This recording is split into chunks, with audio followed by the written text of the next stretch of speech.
Hi dear friends, मैं प्रतीक आप सभी लोगों का स्वागत करता हूं आपके अपने YouTube channel pharma learning with Prateek में। दोस्तों, आज हम आप लोगों के साथ में डिस्कस करने के लिए जा रहे हैं हेटेरोसाइक्लिक कंपाउंड की वीडियो लर्निंग सीरीज में नेक्स्ट वीडियो लेक्चर को, जो कि हमारा क्यूनोलिन के रिगार्डिंग है। तो दोस्तों, आप देख सकते हैं क्यूनोलिन और 1 naphthalene is a colourless liquid with sweetish order and has a high boiling point of 237 degree Celsius. तो जो क्यूनोलिन होता है वो आपका 1 नेफ्थलीन के नाम से जाना जाता है, क्योंकि आप नीचे स्ट्रक्चर में देख सकते हैं जब दो बेंजीन रिंग आपस में फ्यूज्ड होती हैं तो हम इस स्ट्रक्चर को नेफ्थलीन बोलते हैं। और अगर नेफ्थलीन में अगर हम फर्स्ट कार्बन एटम को रिप्लेस कर दें और उसकी जगह पर नाइट्रोजन एटम को अगर इंट्रोड्यूस कर दें तो आपका क्यूनोलिन बन जाता है। और क्यूनोलिन को हम यहाँ पर 1 नेफ्थलीन के नाम से भी जानते हैं। तो आप देखेंगे कि क्यूनोलिन और 1 naphthalene is a colourless liquid. ये एक कलरलेस लिक्विड होता है, ये स्वीटिश ऑर्डर का होता है और इसका हाई बॉइलिंग पॉइंट होता है, that is 237 degree Celsius. It was first isolated in 1834 from coal tar. इसको जो है वो पहली दफा 1834 में यहाँ पर आइसोलेट किया गया था कोलतार से। Quinoline and isoquinoline are benzopyridines derivative. तो यहाँ पर अगर हम आइसोक्यूनोलिन की बात कर रहे हैं तो आप देखेंगे कि यहाँ पर क्या है कि अगर नेफ्थलीन के जो फर्स्ट कार्बन एटम की जगह पर अगर हमने नाइट्रोजन एटम को रिप्लेस कर दिया था तो आपका क्यूनोलिन बना था। अगर वहीं पर अगर हम नेफ्थलीन रिंग की सेकंड कार्बन एटम की जगह पर अगर नाइट्रोजन एटम को रिप्लेस करते हैं तो आपका आइसोक्यूनोलिन बन जाता है। और ये आपका बेंजोपाइरिडिन्स होते हैं, क्योंकि एक रिंग जो है वो इसमें आपकी बेंजीन रिंग है और दूसरी रिंग जो है वो आपकी पाइरिडिन रिंग है, और ये दोनों रिंग जो है वो आपस में एक दूसरे के साथ में फ्यूज्ड है। ठीक है, तो आप देख रहे हैं कि quinoline and isoquinoline are benzopyridines which are composed of the benzene ring fused to the pyridine ring, जो कि आपका बेंजीन रिंग के पाइरिडिन रिंग के साथ में फ्यूज्ड होने से बना है। देन आप देखेंगे कि quinoline is weakly basic compound. इसकी जो बेसिसिटी होती है वो कम होती है, इसलिए हम इसको वीक बेसिक कंपाउंड की कैटेगरी में रखते हैं। The electron releasing substituent at the 2 and 4th position of the quinoline increases the basicity. तो अगर आप देखेंगे कि 2nd and 4th carbon atom पर अगर इलेक्ट्रॉन विड्रॉइंग ग्रुप जो है, इलेक्ट्रॉन रिलीजिंग ग्रुप जो है वो आपके इंट्रोड्यूस हो जाते हैं, तो फिर यहाँ पर क्या होता है कि आपकी क्यूनोलिन की जो है वो यहाँ पर बेसिसिटी इंक्रीज हो जाती है। The electrophilic attack while takes place at electron rich C5 and C8 position. तो यहाँ पर जो इलेक्ट्रोफिलिक अटैक हो रहा है वो आपका C5 और C8 पोजीशन पर होता है, क्योंकि C5 carbon atom and C8 carbon atom is electron rich carbon atom due to the presence of electronegative N atom close to C2 and C4 position are the electron deficient carbon atom. तो यहाँ पर आप देखेंगे कि जो हमारा nitrogen atom है जो कि आपका क्या है मोर इलेक्ट्रोनेगेटिव होता है as compare to carbon atom, और जो कि आपके C2 और C4 कार्बन के जो है वो नियर है, तो इसलिए ये क्या करेगा कि इलेक्ट्रॉन्स को जो है वो अपनी तरफ माइग्रेट कर लेता है। और हमारे जो C2 और C4 कार्बन है जो कि क्यूनोलिन रिंग में प्रेजेंट है वो आपके क्या हो जाते हैं, इलेक्ट्रॉन डेफिशिएंट हो जाते हैं। Hence the nucleophilic attack takes place preferably at the C2 and C4 position. तो आप देखेंगे कि जो हमारा न्यूक्लियोफिलिक अटैक होता है वो प्रेफरेंशियल रहता है C2 and C4 पोजीशन पर, because C2 and C4 position are electron deficient position, और जो भी हमारा यहाँ पर इलेक्ट्रोफिलिक अटैक होगा वो यहाँ पर C5 और C8 पोजीशन पर रहेगा, क्योंकि ये आपका क्या है इलेक्ट्रॉन रिच पोजीशंस हैं।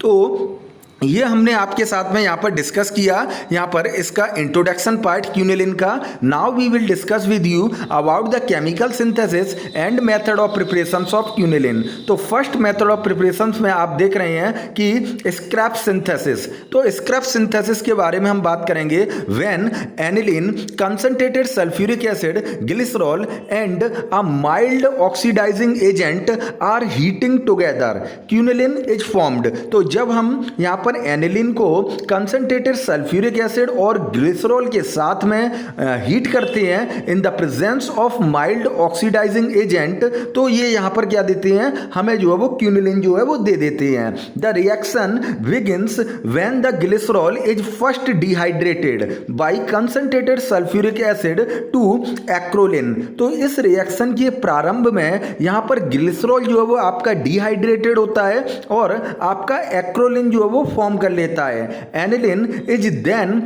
Being added to produce the 1,2-डाईहाइड्रोक्विनोलिन, और जब इसमें आपका एनिलिन होता है वो आपका देन ऐड होगा तो यहाँ पर 1,2-डाईहाइड्रो जो है वो आपका क्यूनिलिन जो है वो बन जाता है। तो आप देख रहे हैं सिंपली यहाँ पर क्या है कि आपका ग्लिसरॉल जो है वो ट्रीट कराया जा रहा है आपका सल्फ्यूरिक एसिड के साथ में, तो वो आपका क्या बन जाता है एक्रोलिन बन जाता है। और एक्रोलिन जो है वो आपका क्या है एक अल्फा बीटा अनसैचुरेटेड अल्डिहाइड की कैटेगरी का एक एग्जाम्पल है, ठीक है। तो यहाँ पर हमने एक्रोलिन को जब एनिलीन के साथ में हीट किया है तो आप देखेंगे कि हमारा क्या बनना है यहाँ पर जो है वो क्यूनिलिन बनना है in the presence of mild oxidising agent. Then अब हम बात करेंगे नेक्स्ट मेथड ऑफ प्रिपरेशन के रिगार्डिंग। तो आप देख रहे हैं it is a Friedlander synthesis. तो आपका फ्राइनलैंडर सिंथेसिस में हम बात कर रहे हैं व्हेन ऑर्थो अमीनो बेंजल्डिहाइड और ortho amino acetophenone condense with the aldehyde और ketone which must contain an active alpha methylene group in alcoholic sodium hydroxide solution, it yields quinoline. तो आप देखेंगे जब हम ऑर्थो अमीनो बेंजल्डिहाइड या फिर ortho amino एसीटोफिनॉन को यहाँ पर अल्डिहाइड के साथ में कंडेंस कराते हैं या कीटोन के साथ में कंडेंस कराते हैं in the presence of sodium hydroxide alcoholic solution, तो आपका क्या बन जाता है यहाँ पर क्यूनिलिन बन जाता है। तो अब हम बात कर रहे हैं नेक्स्ट मेथड ऑफ प्रिपरेशन की रिगार्डिंग। तो आप देखेंगे indole react with chloroform and sodium hydroxide in the presence of tetra alkyl ammonium salt to gives chloroquinoline. तो जब हम इंडोल की रिएक्शन क्लोरोफॉर्म और सोडियम हाइड्रोक्साइड के साथ में कराते हैं in the presence of tetra alkyl ammonium salt, तो ये क्लोरोक्यूनिलिन देता है। तो आप देख रहे हैं यहाँ पर इंडोल रिएक्ट कर रहा है आपका ट्राइक्लोरोमीथेन जिसे हम क्लोरोफॉर्म बोलते हैं और सोडियम हाइड्रोक्साइड के साथ में, तो आपका 3-क्लोरोक्यूनिलिन जो है वो बनना है। अब हम देखेंगे यहाँ पर फिजिकल प्रॉपर्टीज के रिगार्डिंग। तो आप देख रहे हैं कि क्यूनिलिन और 1-एज़ा-नेफ्थलीन इज कलरलेस लिक्विड। तो जो क्यूनिलिन होता है जिसको हम 1-एज़ा-नेफ्थलीन के नाम से जानते हैं, ये आपका एक कलरलेस लिक्विड होता है और स्वीटिश ऑर्डर का होता है and has a high boiling point 237 degree Celsius. इसका जो बॉइलिंग पॉइंट होता है वो हाई बॉइलिंग पॉइंट रहता है that is 237 degree Celsius. Quinoline is weakly basic compound electron releasing substituent at 2 and 4th position of quinoline increase the basicity. तो यहाँ पर क्या है कि जो आपका क्यूनिलिन है वो generally weak basic in nature होता है। अगर हम इसकी 2nd and 4th पोजीशन पर आपका इलेक्ट्रॉन रिलीजिंग सब्स्टिट्यूएंट को अटैच कर देते हैं तो यहां पर क्या होता है कि इसकी बेसिसिटी इंक्रीज हो जाती है। अब हम बात करेंगे इसकी केमिकल रिएक्शंस के रिगार्डिंग। तो आप देखेंगे कि क्यूनिलिन इज वीक बेस। तो क्यूनिलिन जो है वो आपका एक वीक बेस है। The electron rich nitrogen atom of quinoline is the main site of the attack of electrophile. तो यहां पर जो आपके इलेक्ट्रॉन रिच जो आपके एटम है, ठीक है, वो आपके क्या है मेन साइट है जहां पर आपका इलेक्ट्रोफाइल अटैक कर सकता है। This nitrogen atom deactivate the ring towards the electrophilic attack. और आप देख रहे हैं कि यहाँ पर जो नाइट्रोजन एटम है जो कि क्या है आपका इलेक्ट्रोनेगेटिव एटम है, तो ये यहाँ पर क्या करता है इलेक्ट्रोफिलिक अटैक के लिए रिंग को डीएक्टिवेट कर देता है। देन आप देखेंगे hence electrophilic substitution on quinoline ring require vigorous reaction condition. और जब भी हमें इलेक्ट्रोफिलिक सब्स्टिट्यूशन रिएक्शन करानी होती है क्यूनिलिन पर, तो हमें स्पेसिफिक कंडीशन पर ये रिएक्शंस को को परफॉर्म कराना होता है। The electron rich nitrogen atom makes the pyridine ring hetero ring more electron deficient. तो यहाँ पर आप देखेंगे कि जो हमारे इलेक्ट्रॉन रिच नाइट्रोजन एटम है ये हमारे क्या कर रहे हैं, इलेक्ट्रॉन डेफिशिएंट कर देते हैं आपकी पाइरिडिन रिंग को। इसलिए आप देखेंगे hence electrophilic occurs at the benzo rather than more resistance hetero ring. तो यहाँ पर आप देखेंगे कि जो भी आपका इलेक्ट्रोफिलिक अटैक होता है वो यहाँ पर बेंजीन वाली रिंग पर, बेंजो रिंग पर होगा, पाइरिडिन रिंग पर नहीं होता है। While the nucleophilic attack occurs at the hetero ring rather than the benzo ring. और यहाँ पर आप देखेंगे कि जो आपकी पाइरिडिन रिंग होती है वो यहाँ पर क्या है कि इलेक्ट्रॉन डेफिशिएंट रिंग है, तो इसलिए यहाँ पर जो है वो आपके न्यूक्लियोफिलिक अटैक देखने के लिए मिलते हैं जो कि आपके बेंजो रिंग पर नहीं होते हैं। तो सबसे पहले हम बात करेंगे रिएक्शंस की जो कि आपकी एडिशन टू नाइट्रोजन एटम वाली रिएक्शंस हैं उनके रिगार्डिंग। तो आप देखेंगे यहाँ पर कि the lone pair of electron on nitrogen atom is available for extra bonding. तो नाइट्रोजन एटम के पास में जो lone pair of electron present है ये आपका एक्स्ट्रा बॉन्डिंग को क्रिएट कराता है when the quinoline react with acids metallic ion और acyl sulphonyl anhydrides it form the quaternary salt. तो जब भी आपका क्यूनोलिन रिएक्ट करता है एसिड्स के साथ में, मेटेलिक आयंस के साथ में, असाइल सल्फोनाइल एनहाइड्राइड ग्रुप्स के साथ में, तो ये आपका क्वाटरनरी साल्ट को फॉर्मेशन कर लेता है। तो हम देख रहे हैं यहाँ पर अलग अलग रिएक्शंस। तो पहली आप रिएक्शंस देखेंगे क्यूनिलिन की with the concentrated hydrochloric acid. तो आप देखेंगे कि यहाँ पर जो है वो आपका क्लोराइड क्वाटरनरी साल्ट बना लिया है आपके क्यूनिलिन ने। दूसरी आप रिएक्शन देख रहे हैं जिसमें रिएक्शन हम करा रहे हैं एल्युमिनियम ट्राइक्लोराइड AlCl3 के साथ में। तो यहाँ पर भी आपका एल्युमिनियम ट्राइक्लोराइड का एक क्वाटरनरी साल्ट बना लिया है क्यूनिलिन ने। और देन आप देखेंगे नेक्स्ट रिएक्शन जो है वो है आपकी एनहाइड्राइड के साथ में। तो आपकी यहाँ पर क्या है एसिटिक एनहाइड्राइड के साथ में हमने रिएक्शन कराई है। तो एनहाइड्राइड साल्ट ऑफ क्यूनिडिन जो है वो यहाँ पर बन गया है। तो these are the addition to nitrogen atom reactions of quinoline. तो अब हम बात करेंगे यहाँ पर इलेक्ट्रोफिलिक सब्स्टिट्यूशन रिएक्शंस के रिगार्डिंग। तो आप देख रहे हैं कि electrophilic substitution preferably occurs at the 5th and 8th position. तो आप देखेंगे कि जो भी यहाँ पर इलेक्ट्रोफिलिक सब्स्टिट्यूशंस होते हैं वो 5th and 8th पोजीशन पर होते हैं बेंजो रिंग पर। ठीक है, ये आपके इलेक्ट्रोफिलिक अटैक जो है वो यहाँ पर पाइरिडिन रिंग पर नहीं होता है। तो आप देखेंगे कि when quinoline react with nitric acid in the presence of sulfuric acid, so it goes nitration reaction। तो आप देखेंगे कि 5 नाइट्रोक्यूनिलिन और 8 नाइट्रोक्यूनिलिन जो है वो आपका यहाँ पर सिंथेसाइज हो रहा है। देन सेकंड जो है हम देख रहे हैं यहाँ पर आपका हेलोजिनेशन रिएक्शन में ब्रोमिनेशन रिएक्शन। तो आप देखेंगे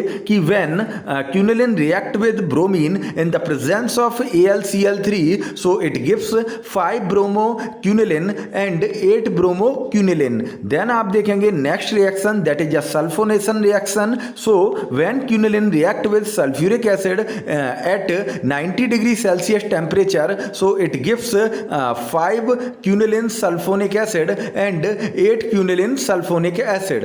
तो यहाँ पर इस तरीके से आपकी इलेक्ट्रोफिलिक सब्स्टिट्यूशन रिएक्शंस होती हैं। अब हम यहाँ पर जो है वो आगे बात करेंगे। तो आप देखेंगे असाइलेशन एंड अल्काइलेशन रिएक्शंस के रिगार्डिंग। तो आप देख रहे हैं the quinoline ring is already deactivated by the nitrogen atom, hence alkylation and acylation occur only in those ring which have the strong electron dominating substituent। तो आप देखेंगे कि यहाँ पर जो क्यूनिलिन है, ठीक है, वो आपकी रिंग डीएक्टिवेटेड हो जाती है नाइट्रोजन एटम के प्रेजेंस की वजह से। और जो अल्काइलेशन या असाइलेशन रिएक्शंस जो है हो रही हैं वो आपकी स्ट्रॉन्ग इलेक्ट्रॉन डोनेटिंग सब्स्टिट्यूएंट की वजह से यहाँ पर जो है वो रिएक्शन हो रही हैं। तो आप देखेंगे कि हम देखें यहाँ पर जो 8 मिथॉक्सीक्यूनिलिन को लिया गया है यहाँ पर असाइलेशन रिएक्शन को कराने के लिए। सिंपली आपका असाइलेशन रिएक्शन क्यूनिलिन के साथ में नहीं हो सकता है, ठीक है। तो हमने एक इलेक्ट्रॉन जो है वो डोनेटिंग ग्रुप को जो है वो यहाँ पर लिया है, दैट इज मिथॉक्सी ग्रुप। तो आप देख रहे हैं 8 methoxyquinoline when react with acyl chloride in the presence of aluminium trichloride, so it gives 5 acetoxy 8 methoxyquinoline. अब हम बात करेंगे यहाँ पर जो है वो आपकी नेक्स्ट रिएक्शन के regarding, that is a nucleophilic substitution reaction. तो न्यूक्लियोफिलिक सब्स्टिट्यूशन रिएक्शन में आप देख रहे हैं क्यूनिलिन readily gives the nucleophilic substitution reaction. This reaction preferably occurs at the second position. तो यहाँ पर जो आपकी न्यूक्लियोफिलिक सब्स्टिट्यूशन रिएक्शन होती है क्यूनिलिन में, वो सेकंड पोजीशन पर आपका प्रेफरेंस करती हैं। If second position is already occupied then attack में occur at the fourth position. अगर आपकी सेकंड पोजीशन किसी ग्रुप के थ्रू ऑलरेडी ऑक्यूपाइड है तो यहाँ पर जो न्यूक्लियोफिलिक अटैक होगा वो आपका फोर्थ पोजीशन पर होगा। तो यहाँ पर हम जो है वो रिएक्शन देख रहे हैं। तो quinoline when react with liquid ammonia in the presence of sodium amide, so it gives 2 amino quinoline. अब हम बात करते हैं इसके एप्लीकेशंस के रिगार्डिंग। तो आप देखेंगे कि quinoline is a core component in the structure of chloroquine. तो आप देख रहे हैं कि जो क्यूनिलिन है वो आपका क्या है, यहाँ पर एक कोर कंपोनेंट है, एक मेन स्ट्रक्चर है जो कि आपके क्लोरोक्यून ड्रग में पाया जाता है। और जो क्लोरोक्यून ड्रग होती है that is anti malarial. Then आप देख रहे हैं कि papaverine that is smooth muscle relaxant, quinapril that is anti hypertensive, then स्यूगेलिल that is anti asthmatic, hydroxychloroquine that is anti malarial, narcotin that is depressant, imatin that is emetic and vomiting inducer, and dismethysquin that is anesthetic। तो यहाँ पर जो भी हमने drugs के नाम लिए या इनकी कैटेगरीज को बताया है, तो इन सभी कैटेगरीज की ये ड्रग्स हैं। इनको प्रिपेयर करने में जब हम कोर स्ट्रक्चर की या मेन स्ट्रक्चर की बात करते हैं तो उसमें आपका यहाँ पर क्यूनिलिन स्ट्रक्चर जो है वो आपका पाया जाता है। So it is complete about the quinoline. So please like, share and subscribe this channel, and thanks a lot for watching this video.